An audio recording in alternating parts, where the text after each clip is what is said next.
C'est avec des yeux étincelants de joie que le ministre de la Communication et porte-parole du gouvernement, M. Issa Chiroma, est venu présenter un groupuscule de blancs comme étant les représentants de Transparency International pour la supervision de l'élection présidentielle au Cameroun.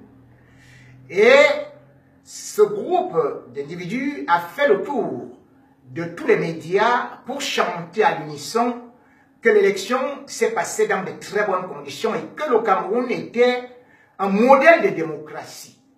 Cependant, après leur tam-tam longeur envers le gouvernement camerounais, Transparency International a publié un communiqué pour dire qu'il ne connaissait pas ces individus, qui étaient plutôt des roublards, des usurpateurs, ayant été recrutés par une fausse agence de communication qui elle-même est proche du gouvernement et particulièrement du ministre de l'administration territoriale.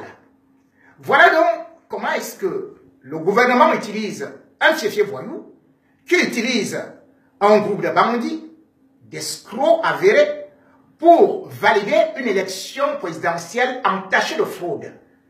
Et c'est une méthode qui est devenue un rituel pour le gouvernement camerounais.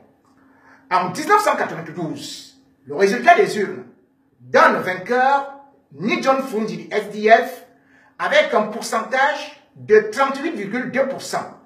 Paul Biya n'est que troisième avec 24%. Pour détourner les résultats, non seulement on ne va pas vite les publier, mais le ministre de l'administration territoriale de l'époque, M. Andjé Tchungi, va aussi utiliser des laboratoires pour valider l'élection de M. Paul Biya.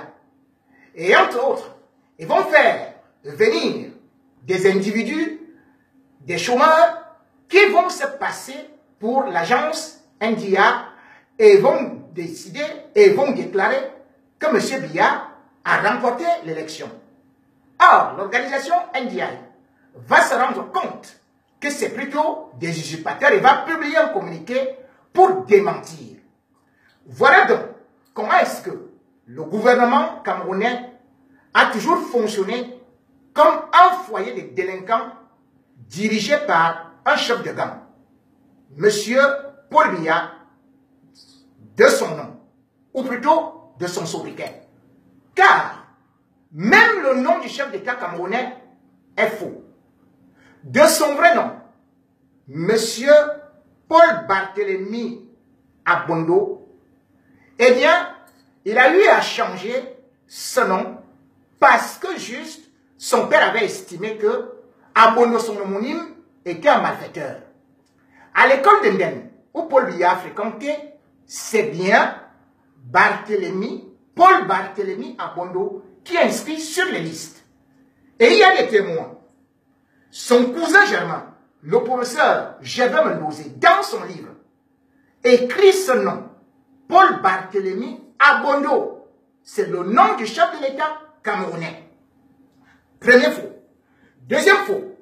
Bien évidemment, quand il part au petit séminaire d'Akonon, Paul Biya est renvoyé à l'âge de 21 ans, après seulement le BPC, pour des choses que je ne voudrais pas écorcher des tympans de certains enfants et des esprits purs. Et le même Paul Biya, qui aujourd'hui est président de la République du Cameroun, n'a jamais déclaré, c'est bien comme le stipule l'article 66 de la Constitution du Cameroun. Passons. À côté de lui, ceux qui se présentent dans son gouvernement, comme par exemple le ministre de la Communication, M. Issa Chiroma, c'est quelqu'un qui a été condamné pour tentative de coup d'État en 1984. Il a fait la prison de Tchouliré. Il a fait la prison centrale de Kondengui. Celui qui est aujourd'hui le président du Sénat, M. Nyad Ndjifendi, lui aussi a fait la prison centrale de Kondengui. 6 ans pour tentative de coup d'État avec M. Issa Chiroma. Celui qui est le ministre de l'administration territoriale, qui s'appelle Atanganji, lui aussi c'est un service de justice qui a été chassé de son village à coups de cailloux. Celui qui s'appelle le ministre de l'enseignement supérieur, qui s'appelle Famandongo, c'est lui qui a eu à détourner les 4 milliards de l'allumage de la CRTV sur satellite et qui est parti faire le coup fumant des faux ordinateurs à 500 milliards. C'est eux qui aujourd'hui sont en train de donner des leçons de morale au monde alors qu'ils ne sont que des brigands. Comment peut-on dire aujourd'hui que M. Kamto, c'est lui le faussaire parce qu'il a déclaré une victoire? Mais qu'attend-on pour déclarer les résultats à l'élection présidentielle? Regardez, le 7 octobre, le Brésil, avec 147 millions d'électeurs, a eu à déclarer les résultats la même soirée. Le Cameroun, avec 4,5 millions d'électeurs seulement, ne parvient pas à déclarer les résultats 4 jours après. Et on dit que c'est impossible en Afrique. Or, à côté, le Nigeria l'a fait. Et même pas seulement le Nigeria. Un pays comme le Rwanda. Le Rwanda avait 6,9 millions d'électeurs. Donc à peu près 7 millions d'électeurs. Presque le double du Cameroun. Le Rwanda a tenu son élection présidentielle le 4 août 2017. Le 5 août 2017, c'est-à-dire un jour après, les résultats étaient connus. Pendant ce temps, les laboratoires de la tricherie de M. Biya nous disent qu'il est impossible de déclarer des résultats dans un pays comme le Cameroun. Parce que nous sommes encore au Moyen-Âge et que nous utilisons les techniques du Néandertal. En fait, M. Biya a toujours triché. Et chaque fois qu'il a triché, il a profité d'une seule chose, diviser pour mieux régner. Venir avec le tribalisme. Oui. Et il faut se dire que M. Biya, à une certaine période, a utilisé ses ministres pour qu'on ne puisse jamais voter quelqu'un du Nord, sous le prétexte que si jamais on redonnait le pouvoir à un Maguida, c'est le mot qu'ils ont utilisé, ils vont castrer tous les bêtis. Par la suite, ils ont interdit qu'on donne le pouvoir à un anglophone, en les surnommant les anglofous. Nous voici donc dans le problème de l'Ambazonie.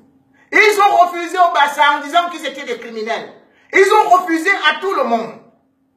Et maintenant, on est en train de dire que un Bamileke ne peut pas diriger le Cameroun. Monsieur Kamto, bien qu'ayant des résultats favorables pour lui, selon les statistiques. Ça a toujours été ça. Et aujourd'hui, le Cameroun est en proie à une guerre civile, à une guerre ethnique, qui a été montée méticuleusement, pointilleusement, professionnellement par M. Biya, qui est un véritable poison pour le Cameroun et qu'il faut dégager. Camerounaises et Camerounais, moi qui vous parle, je suis Zambéti, mais je suis Bamileke aussi. Je suis anglophone. Parce que le Cameroun a 287 ethnies. Si nous nous lançons dans cette guerre, dans ce volcan où M. Biya veut nous installer parce qu'il veut garder son pouvoir, sachez que c'est nous qui allons perdre. Il a 86 ans.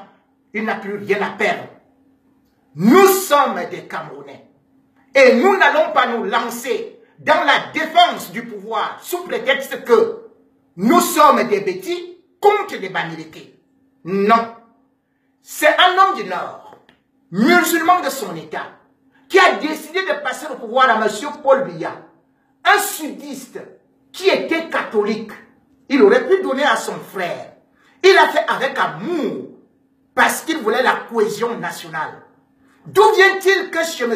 Biya, le Cameroun soit aussi scindé, aussi divisé, aussi émietté et au bord de la guerre? Non. nous devons nous unir et chasser Paul Biya, qui est notre vrai problème, et non regarder nos origines. Car, comme le disait une fois de plus Freud, une nation, c'est un ensemble de personnes unies par erreur sur un même territoire.